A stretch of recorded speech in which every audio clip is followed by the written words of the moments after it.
Hello, we are Good back morning, again. Sunny Hill. It is Thursday's Take 5. I do have to think about that every time. Yes.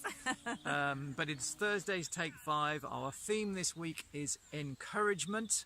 And we have a very blunt verse to look at today. Yes, it is very... In your face. Yes, short and sweet. And it's from one of Paul's letters. He's writing to the church in Thessalonica. And at the end of 1 Thessalonians in chapter 5, Paul makes some very direct statements to them to tell them what to do. And in verse 11, he starts with the word therefore.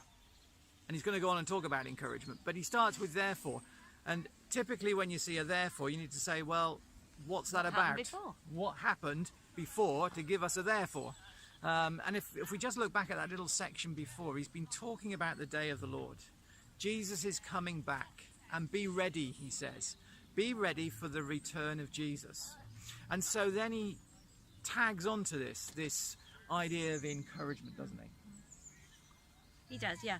He says that the verse actually reads, therefore, encourage one another and build each other up, just as in fact you are doing. So and so it's quite clear that the Thessalonians, I think I've said that right, Yeah, that's good. have got this. They're very good at this. They've got it nailed, haven't they? They have, because he says, just as in fact you are doing. There's no, he's not writing to say you're not very good at this, and we know that Paul does write letters to tell.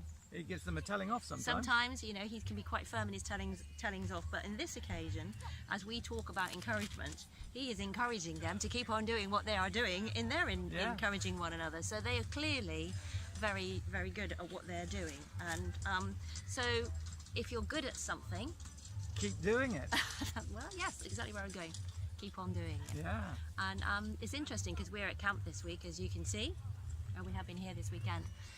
And we have spent a lot of time chatting to people that we don't know, sitting around table and drinking coffee. And I think there has been a real sense here, just of being at camp, on this weekend, of us encouraging each other, of listening more closely to each other, of having the time to spend in conversation more deeply with one another. And so from this weekend, we want to pick up that feeling and then take it back when we go back into our everyday lives. That's right. And so maybe you are a good encourager. Maybe you are the sort of person who naturally encourages. Yes. And I think this is for you this morning. Keep at it. Keep doing it, because the day of the Lord is coming. Jesus is coming back, and sometimes we forget that in our day-to-day lives. And we need that courage in our lives that you give us. So if you're a good encourager anyway, and you do it naturally, in inverted commas, keep doing it. And I think that's what the Lord would say to us this morning.